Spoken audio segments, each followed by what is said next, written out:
Hello, જાગૃત આવાજમાં તમારું સ્વાગત છે. મારું નથી ચિંતન અખાણી.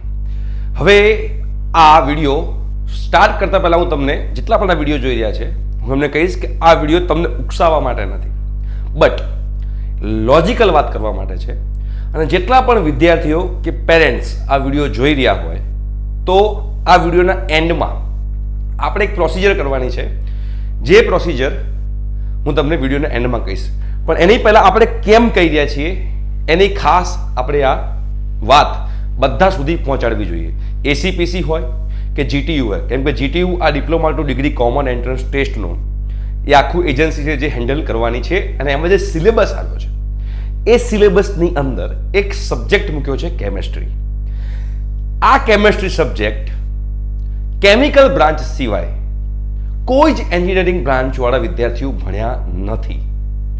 તો આ કેમેસ્ટ્રી સબ્જેક્ટમાં છોકરાઓ કેટલા હેરાન થઈ શકે છે અને શું શું પોસિબિલિટીઝ છે એના વિશે હું તમને કહીશ અને લોજિકલ રીઝન આપીશ. અને આ લોજિકલ રીઝન જો તમને સાચા લાગતા હોય તો આ વિડીયો એસીપીસીના ચેરમેન સુધી પહોંચવો જોઈએ, આપણા જીટીયુના વાઇસ ચાન્સલર સુધી પહોંચવો જોઈએ કે આમાં સ્ટુડન્ટ્સ કેટલા હેરાન થઈ શકે છે આ કેમેસ્ટ્રી સબ્જેક્ટના કારણે. સૌથી પહેલા તો કેમેસ્ટ્રી સબ્જેક્ટ જે છે એ તમે મૂક્યો છે, જે આપણો ગુજરાત સરકારનો સર્ક્યુલર હતો.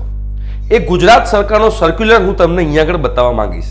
આ સર્ક્યુલર છે, એમાં શું લખેલું છે તમે જુઓ કે પ્રવેશ વર્ષ 2024-25 માટે ઉક્ત સમિતિ દ્વારા diploma to degree common entrance ટેસ્ટનો અભ્યાસક્રમ અને સેમ્પલ પ્રશ્ન બેંક ક્વેશ્ચન બુક એ 2023ના પ્રથમ અઠવાડિયામાં, કોના? નવેમ્બર મહિનાના 2023ના પ્રથમ અઠવાડિયામાં પ્રશ્ન બેંક મૂકવામાં આવશે. નવેમ્બર આખો જતો રહ્યો છે, ડિસેમ્બર આખો જતો રહ્યો છે અને જાન્યુઆરીની આજે 11મી તારીખ થઈ છે. લગભગ 2.5 મહિના જેવું પૂરું થયું છે, પણ હજુ સુધી કોઈ જગ્યાએ diploma to degree common entrance ટેસ્ટની પ્રશ્ન બેંક ક્યાંય આવી નથી. હવે છોકરાઓને કેમેસ્ટ્રી સબ્જેક્ટમાં શું આવે છે એ ખ્યાલ જ નથી, ઝીરો નોલેજ છે. બીકોઝ ડિપ્લોમાના સ્ટુડન્ટ્સ છે એ આફ્ટર 10th 90% સ્ટુડન્ટ્સ જે હશે એ આફ્ટર 10th ડિપ્લોમાની અંદર એડમિશન લીધું હશે. અને આ કેમેસ્ટ્રી જે ઓર્ગેનિક કેમેસ્ટ્રી છે, ઇનઓર્ગેનિક કેમેસ્ટ્રી છે, ફિઝિકલ કેમેસ્ટ્રી છે, આ બધું કેમેસ્ટ્રી 11th અને 12th ની અંદર આવે છે. અને આ બધા સ્ટુડન્ટ્સે 11th અને 12th નો જે સ્ટાન્ડર્ડ છે એ સ્કીપ કરેલું છે. તો એ કેવી રીતે પ્રિપેર કરી શકે? અને હા, અને જો પ્રિપેર કરી શકવું હોય તો આપણે એ લોકોને પ્રોપર ટાઈમ પણ આપવો પડે. એમાં પણ તકલીફ પડે એમ છે. બીકોઝ શું કીધું છે આની અંદર એમ કીધું છે કે ફેબ્રુઆરી મહિનામાં, આ સર્ક્યુલરની અંદર ફેબ્રુઆરી મહિનામાં diploma to degree common entrance ટેસ્ટની ઓનલાઈન રજિસ્ટ્રેશન પ્રક્રિયા શરૂ કરવામાં આવશે અને માર્ચના પહેલા વીકમાં એક્ઝામ લેવામાં આવશે. બટ થોડું ડિલે થયું છે એટલે આ લોકોએ માર્ચની જગ્યાએ એપ્રિલ કીધું છે કે એપ્રિલની અંદર આ diploma to degree common entrance ટેસ્ટની પ્રિપેરેશન જે એક્ઝામ લેવામાં આવશે. એપ્રિલ મહિનો, મંથ તમે યાદ રાખજો, એપ્રિલ મહિનો છે. એટલે કે એપ્રિલ મહિનાની અંદર એ diploma to degree common entrance test જે છે એ રાખવાની વાત છે. હવે જીટીયુએ રિસન્ટલી જે એકેડેમિક કેલેન્ડર પાર પાડ્યું છે, હવે ઓબ્વિયસ છે કે જેટલા લોકો ડિપ્લોમા 6 સેમેસ્ટરમાં હશે એ બધા જ ડિપ્લોમા ટુ ડિગ્રીના કોમન એન્ટ્રન્સ ટેસ્ટની અંદર એપિયર થવાના હશે. તો જે જીટીયુનું એકેડેમિક કેલેન્ડર છે એ આપણે જોઈએ અહીંયા આગળ. એમાં લખ્યું છે કે ડિપ્લોમા એન્જિનિયરિંગ સેમેસ્ટર 6 જે 30 એપ્રિલ સુધી ચાલવાનું છે. 30 એપ્રિલ સુધી ચાલવાનું છે diploma to degree, diploma semester 6 30 એપ્રિલે એની લાસ્ટ ડેટ છે. અને આ જે ડિપ્લોમા સેમેસ્ટર 6 જે છે એની એક્ઝામ સ્ટાર્ટ થવાની છે 14 મે. 14 મે થી 31 મે એમની એક્ઝામ છે. હવે તમે સમજો કે જે 6th સેમેસ્ટર જે છે એ 6th સેમેસ્ટરની એક્ઝામ જે છે એક તો એન્ડ થાય છે 30th એપ્રિલે. હવે 30th એપ્રિલે એન્ડ થવાના હોય અને 14th મે એમની એક્ઝામ છે. કોની? જીટીયુની 6th સેમેસ્ટરની. 6th સેમેસ્ટરની હું વાત કરી રહ્યો છું. અને એપ્રિલ મહિનામાં આ ટેસ્ટ પણ છે. તો કેટલું બધું આની અંદર ક્લાસીસ થવાના ચાન્સીસ છે. બીજી વસ્તુ 30 એપ્રિલ છે તો 30 એપ્રિલની અંદર આ લોકોએ એટલે કે આપણા જે સ્ટુડન્ટ્સ છે, ડિપ્લોમાના સ્ટુડન્ટ્સ છે, એ ડિપ્લોમાના સ્ટુડન્ટ્સને સબમિશન કરાવવાનું હશે. કેમ કે એવરી એન્ડ ઓફ સેમેસ્ટર તમારે સબમિશન કરાવવાનું હોય છે. તો 30 એપ્રિલ સુધીમાં એ લોકોએ સબમિશન બી કરાવવાનું છે. જે સ્કૂલમાં ચાલી હોય મિડ સેમેસ્ટર, તો મિડ સેમેસ્ટરની એક્ઝામ આપવાની હશે. મિડ સેમેસ્ટર એક્ઝામ પતે એમાં કદાચ કોઈ ફેલ થયું છે તો એની રેમિડિયલ એક્ઝામ આપવાની હશે. આ 14 મે જે એક્ઝામ સ્ટાર્ટ થાય છે એમાં જે લોકોની રેમિડિયલ એક્ઝામ બાકી હશે, રેમિડિયલ એક્ઝામ, રેગ્યુલર એક્ઝામ, આ બધી વસ્તુ આની અંદર આપવાની રહેશે.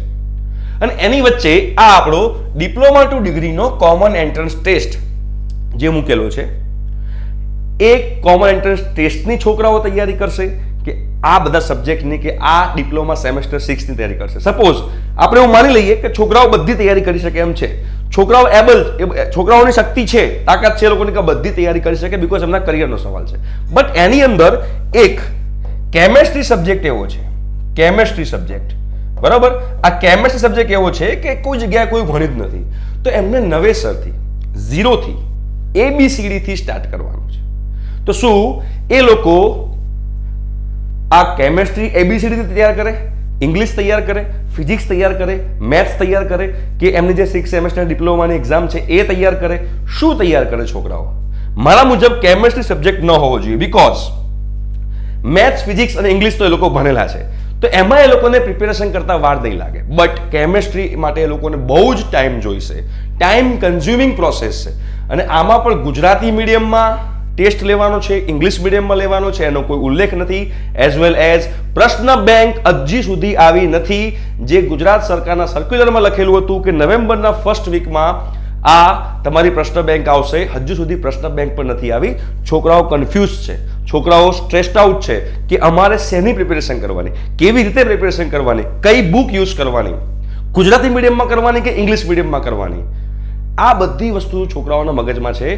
તો મારી ગુજરાત સરકારને અને GTUના વાઇસ ચાન્સેલરને અને ACPCના ચેરમેનને નમ્ર વિનંતી છે કે આ સબ્જેક્ટ રિમૂવ થવો જોઈએ, 110% રિમૂવ થવો જોઈએ. અને આ સબ્જેક્ટ ફ્યુચરમાં પણ કોઈ જગ્યાએ કામમાં નથી આવવાનો.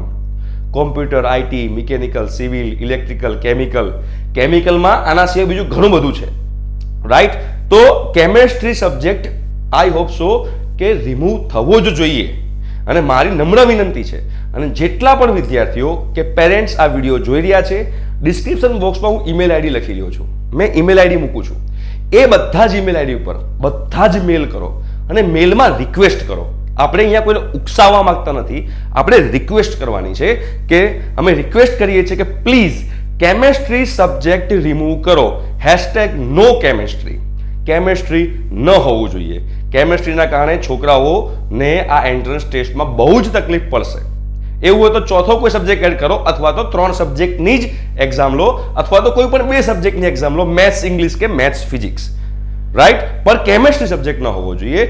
જો મારું આ લોજિકલ રીઝન ના લાગતું હોય તો તમે કમેન્ટ બોક્સમાં કોમેન્ટ કરજો કે સર તમે લોજિકલ નથી. અને જો તમને મારું લોજિકલ રીઝન લાગતું હોય તમે કમેન્ટ બોક્સમાં કમેન્ટ કરજો કે સર લોજિકલ તમે છો, કેમેસ્ટ્રી સબ્જેક્ટ ન હોવો જોઈએ.